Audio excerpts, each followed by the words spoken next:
everyone, how's it going? I am Louis the Average Guy 1983. In today's video I'm going to be doing an official range test on the Navee ST3 Pro. This is a scooter that has a 48 volt 12.75 amp hour battery. I will show you guys a screenshot of the app so you guys can see where I have it set. I have it set to give me data for sport mode. So in sport mode, it's telling me that I can get up to 28 miles an hour of range from a 100% battery life down to 0%. Now, as an experienced rider, I'm going to tell you right now to never, and I mean never, believe the manufacturer about the range you can get. And it doesn't matter if you're 160 pounds, if you're 170 pounds, 200 pounds, or what I am right now, 288. I am traveling very light because obviously the lighter you are, the more range you're going to get on this scooter, especially a commuter like the Navee ST3 Pro. So I did want to show you guys that I do have my Motor Loop backpack with the little turn signal thing attached to the back of my backpack right there, and also one up in the front right there. And I do have a aftermarket motorcycle grade horn that sounds like this. Okay, and as for the turn signals, I have it attached to the little bell with zip ties. So if I turn on the turn signals, you can see my turn signal going off there that will be on my backpack, and the one right here at the front, which is much better than the ones that are in the handlebar because my hands are wider. It blocks the lights that are on the handlebar itself. So with that said, I'm gonna go ahead and take off. However, I did want to let you guys know that this does have 100% battery life. I do have the tire set to 55 psi to like basically get the most range out of the scooter possible. And again, I'm 288 pounds, so we're going based on my official weight. This scooter can obviously give you a lot more range if you're a slimmer rider, but again, don't believe what the manufacturer says when it comes to the range. So if it's saying 28, divide that by 2. This way you get a realistic range. In my case, I feel like I'm probably going to get 14 in that case, and we'll see if it's accurate. So the goal today is to stick to the right side of the lane when there is no bike lane available.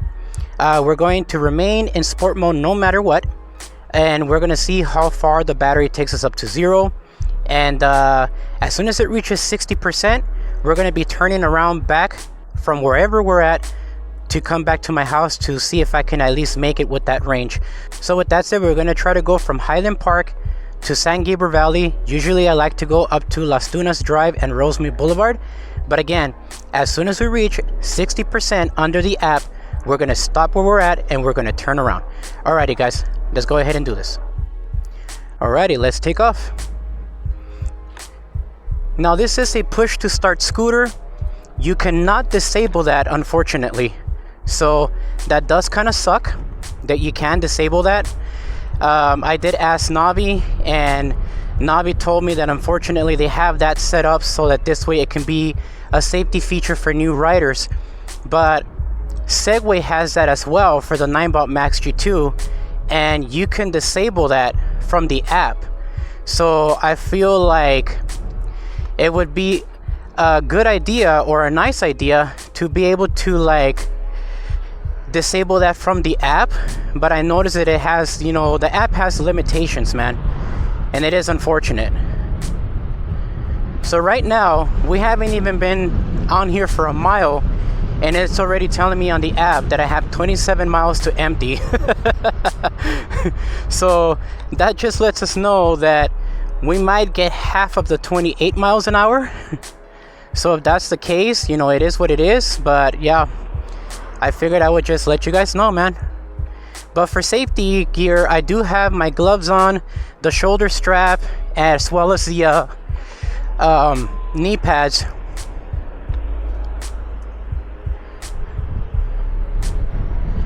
And we're going to see if the GPS picks up the correct mileage or like per hour on the scooter, because right now it says I'm going 25.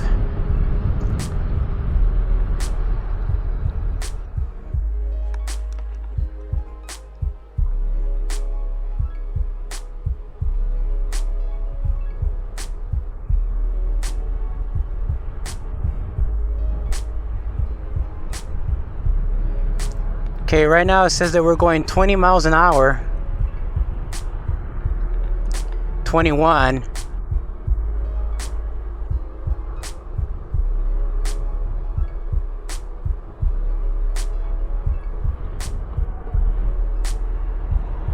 $19.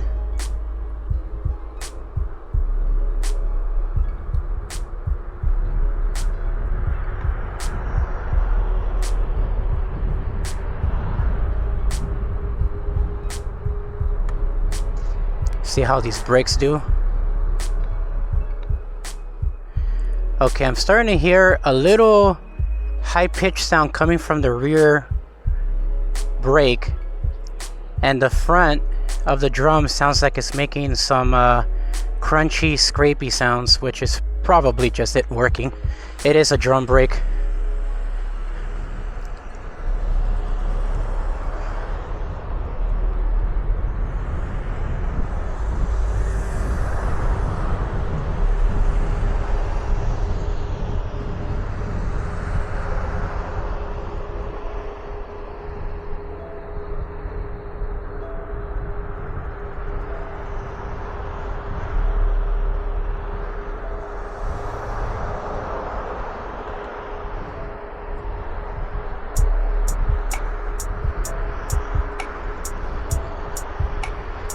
Oh, and a lot of these drivers in this area are very disrespectful towards bike riders, electric scooter riders, e-bike riders, unicycles, one wheels, and even electric boards. There are just that group of people that just don't like us. But it's not like it's legal for us to ride on the sidewalk realistically. And on top of that, I wouldn't trust riding on these sidewalks. These sidewalks have a lot of imperfections here. All of these right here. They're not great. Some of them have a big lip on parts of the sidewalk and just makes it to the point where it becomes impossible to ride on them without the possibility of getting hurt. And this is the same for anyone that's technically speaking using a motorized wheelchair as an example. So right here, because the light is turning red and I am using a commuter, I'm coming into the sidewalk right now, but for the purpose of being able to tap on the light button so we can get the light to change to green for us, like right now. So giving you guys a quick update, it says 24 miles to empty, and right now I've only written 1.9 miles.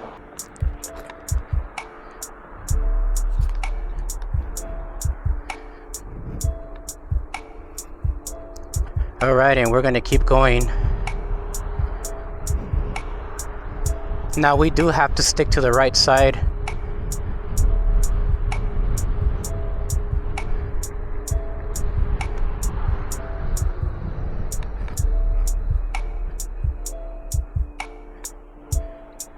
It does stop good, especially after I adjusted the brake. One thing I would ask Navee to do at the manufacturing point is to please properly adjust the brakes so that this way when people take it out of the box and they assemble the stem and everything, like the handlebar, all they have to do is just charge it, then power it on and take it for a ride, because there's not a lot of people that know how to repair scooters or adjust the brakes, and that might be a big issue for them, and you might hear some complaints.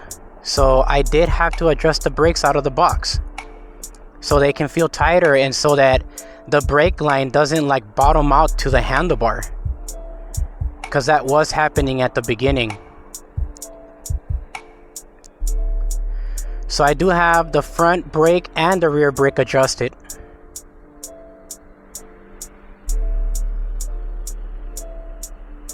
Here we go. And again, this push to start thing is a killer, man. This thing needs to be set to where we can turn it off and have it at 0 start. 0 start would be great. But we're about to enter a safe zone for the scooter. this block that's coming up with the stop sign, we're going to be entering it right now.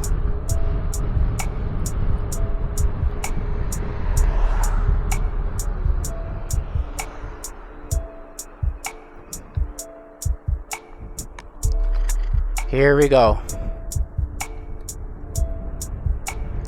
And I did use my turn signals, which is great.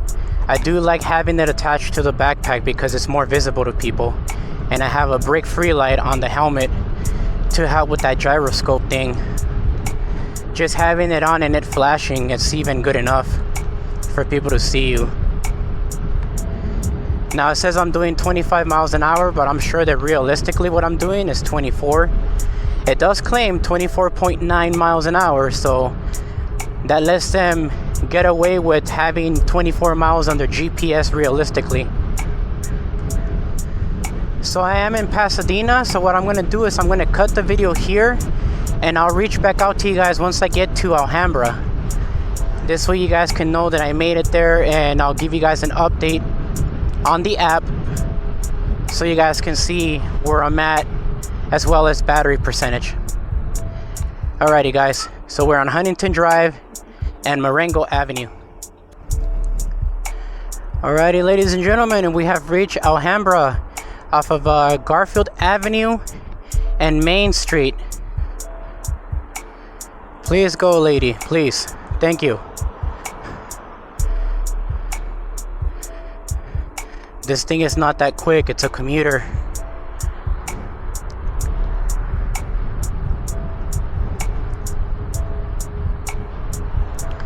It is maintaining its speed. From what it looks like, it says 25 here. At least on the speedometer information on the scooter. But the acceleration has already slowed down quite a bit. So it's not as quick anymore.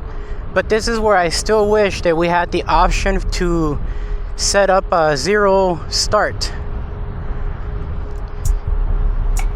Because having that 5 miles cap where you have to be at 5 miles in order for it to start moving, it could be a deal breaker for a lot of people. Especially like, let's say somebody a little bit on the elderly side wants to get something like this for commuting, because there are a few people that are above their 60s that ride electric scooters and e-bikes.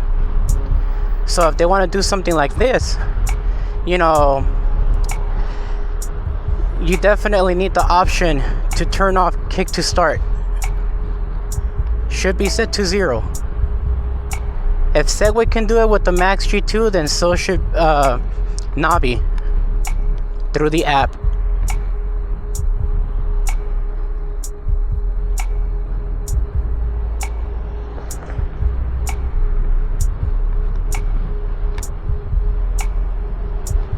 But it says I'm going 25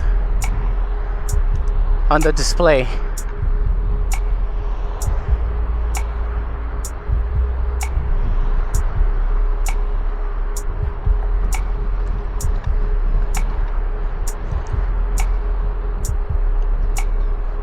So we're going to see how much range we can get taking the battery to 0%, and then give it about 4 to 6 hours to fully cool down, and then attempt to charge it.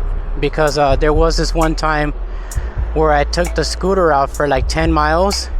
I came back, I gave it like 3 hours of chilling time for it to like cool down by itself, and the charger refused to want to charge the battery.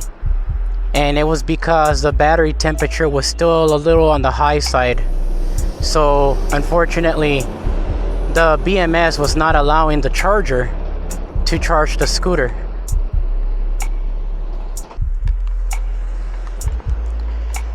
Alright, see, here we go. Kick to start struggle.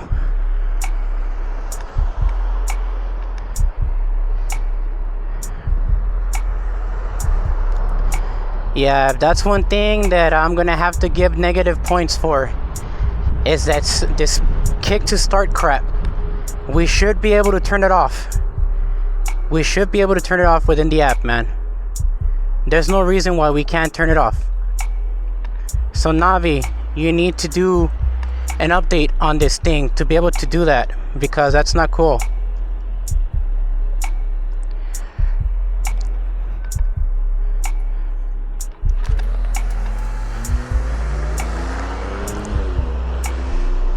All right, here we go.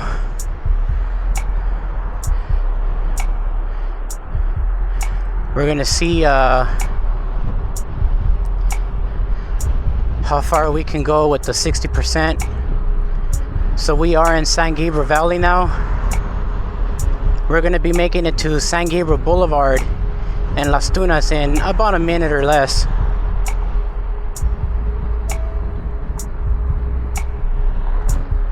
And so far we still have the consistent 25 miles per hour speed on the speedometer on the display.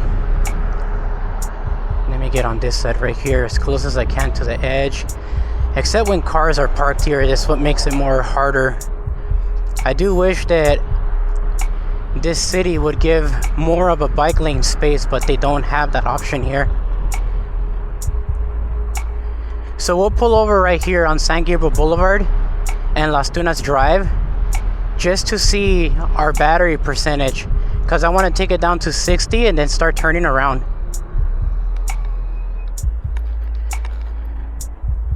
Let's see. Let's pull over right here under the shade.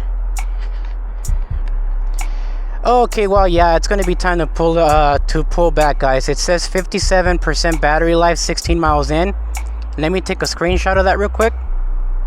There we go. And then let me give you guys the information under the driving record.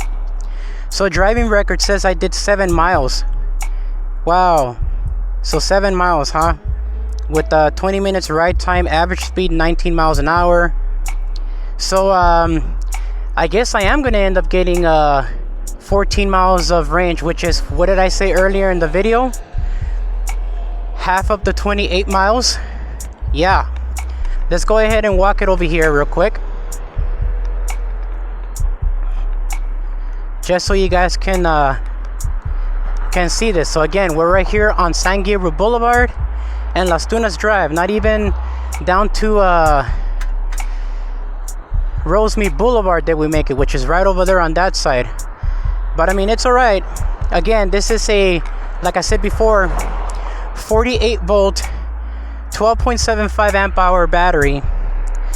It still has more battery when it comes to watt hours than the Segway 9 Max G2, and on top of that, it's going 25 miles an hour on the display versus 22 miles an hour on the display on the Segway.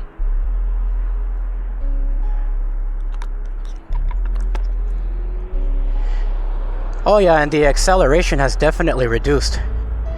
Okay, that's definitely good to know.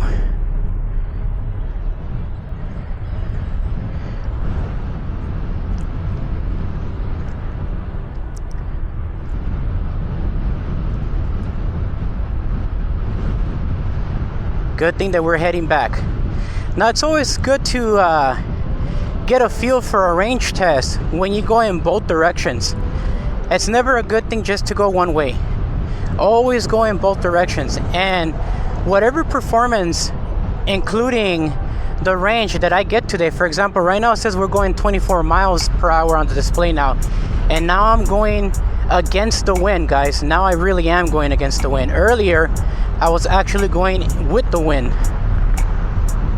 so that's probably what helped to get the 25 miles per hour on the display. But now it's saying 24, and we do have 3 battery icons on the display, so in case you don't use the app, now you know what you get. So you'll be reaching about 53-55% by the time you get to the like to 3 bars out of 5. So let me go ahead and push this button here, and I'll update you guys once we get back to Alhambra, and I'll give you guys another little screenshot of everything so you guys can see the data. But again, we were at 100% battery life, 55 psi for the tires, both front and rear. region braking is set to low because it's a very hot day, and even Navee within the owner's manual, they recommend that you leave it at low for the region braking, especially if you're riding in a flat surface road. Alrighty guys, I'll update you guys once we get to Alhambra. Alrighty ladies and gentlemen, so we have made it to Palm Avenue and Main Street, and we got approximately right now 24% battery life. So let me go ahead and do a screenshot of that for you guys real quick while we're at a stop, and then go to the driving record, and we got 10.2 miles in on this ride so far. 30 minutes of riding so far when it comes to the ride time, and 19 miles average speed out of the claim 25. So not bad for what it is. And again, we had the tire pressure set to 55 psi, and we did have 100% battery life on the scooter, and we do have 2 bars remaining under the display. So we're gonna see how it does the rest of the way, and I am wondering if I'm going to get the 14 miles, because I am, technically speaking, about 4 miles and some change away from my house from this point. So let's hope that I make it. But if I don't, you know, I'll report it. You know, that's part of the thing when it comes to doing range tests on these type of scooters. And it is a commuter. Again, we're talking about 48 volts, 12.75 amp hours. But again, it does have a slightly bigger battery than the Ninebot Max G2 at 36 volts, 15.2 amp hours. So this scooter can definitely use a battery mod, like adding an extended range battery to like the neck area right in this spot right there. And I might, you know, end up finding one and attaching a spare battery to it, just to have it linked together and increase the ampage, because this does pretty good for its power, man. It does pretty damn good. But again, the kick to start, man, that's a kind of a deal breaker, because there ain't that many people that are going to be able to do the kick to start at 5 miles an hour, man. That is something that it's not going to be achievable for most people, especially if somebody like an elderly person decides to purchase a scooter to get around. Let's say they don't want to use a car and they want to just get around on a scooter.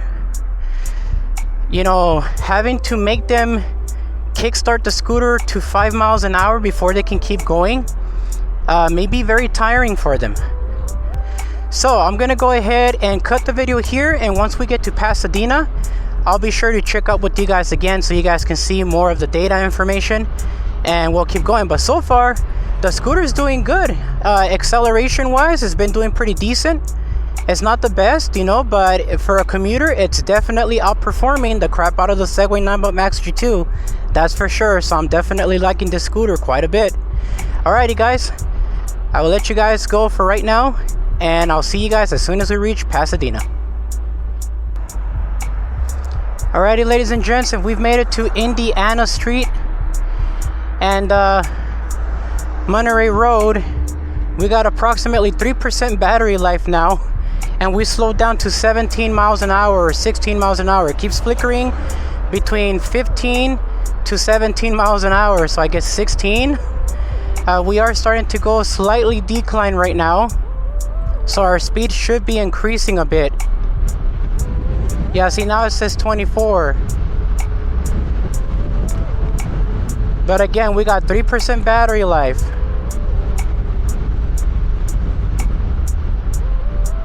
And now we have to freaking stop. That is freaking great, man. That's hilarious. Alrighty, so again, 3% battery life. Let me go ahead and take a screenshot of that for you guys.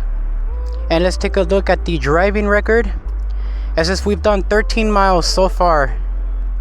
So not bad. It looks like we are going to end up getting the 14 miles of range that I was thinking. And that's literally what? It's half of the 28 miles of range that the scooter was talking about. So that's exactly why I tell you guys that whenever a manufacturer tells you that you're going to get specific range on a scooter, divide that by half and you'll accurately get what you're actually going to get based on the speed you're going. So in this case, we're in sport mode, going up to 25 miles an hour, We have seen a decrease from 25 down to about 18, so not so bad. And again, we are going to be going down a slight little decline right now, passing the tracks, and we'll see if we make it all the way home and get at least 14 miles of range, which we should, considering that we're at 13 miles.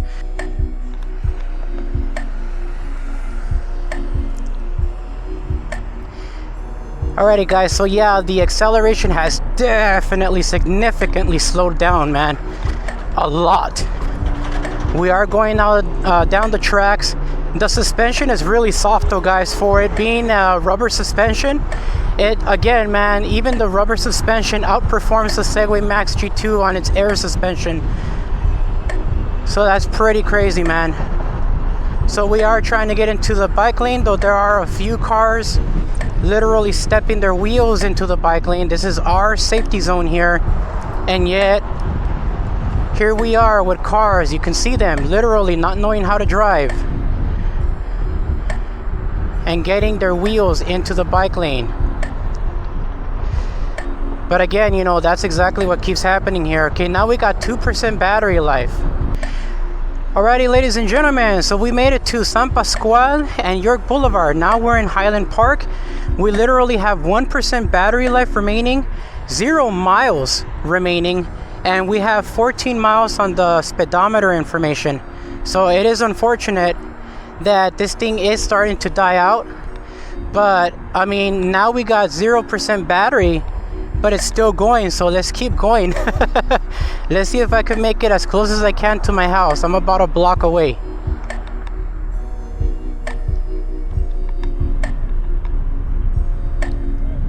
Alrighty, ladies and gents, and we're still going.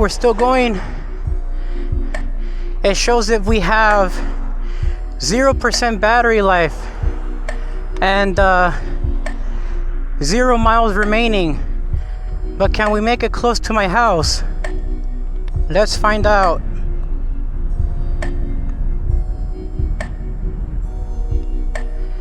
Can we make it back to the spot where we actually started our recording? Again, we're literally at 0 battery percentage wise and 0 miles remaining. Let's see, we're gonna keep going here.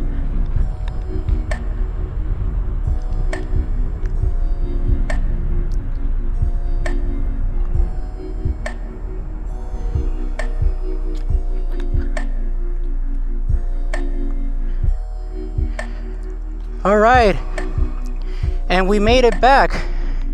Holy crap.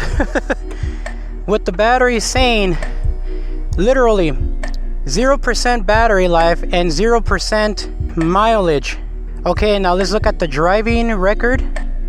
Oh wow, check that out. So it says here 14 miles of range, 45 miles of riding time, and 18 miles average speed. And I did say that we were riding about like between 15 to like 17 miles an hour. Then we did cap out at about 18. It originally said up to 28 miles of riding distance in sport mode, but like I mentioned before, this is like specs when it comes to like 160 to 170 pound rider, and you know, it being on a completely flat surface road. So where we went and what we did for this range test was pretty good. I literally got 14 miles of range, and that was literally, what did I say earlier in the video? Half of what the range on the app was stating, which was 28. So 28 divided by like 2 is literally 14. So I got exactly 14 miles out of this thing before the battery completely died. So I'm gonna let this battery cool down for about 6 hours, give or take, before I attempt to charge it. I will update you guys in the basement if I was able to successfully charge the battery, because a couple of things that goes wrong with certain scooters, depending on their BMS. Sometimes when you take the scooter battery down to 0%, which is super critical, the BMS may not want to allow you to charge the battery. And if that happens, the battery may have to be replaced, or the BMS may have to be replaced. And that kind of sucks. Usually when it comes to range tests, I like to take it to like maybe 5% or 10% at the least. But there may be times where there may be a rider that may need to use the battery from 100% down to 0. And if that's the case, that's the point of these range tests. So again, 14 miles for a big guy like me at 288 pounds is not bad. It's actually pretty damn good. I am going to consider though doing a battery mod on this thing because it's definitely going to need it. It needs at least 10 more amps to at least truly get close to 28 miles of range, going up to 24 miles an hour. Because if I do a battery mod, I like to take the scooter out on a group ride and see how it does riding with the group. So that would be really fun to do. But again, I'll be voiding my warranty as soon as I open up the deck, because there's some stickers on the bottom of the deck that are attached to the edges of the carbon fiber design that literally says warranty void if you open up the battery pack in the bottom or the deck. So yeah, anyways, let me go ahead and let this thing cool down, attempt to charge it, and I'll let you guys know if I was able to charge the scooter or not, and whether I would recommend it for you sincerely after doing this range test.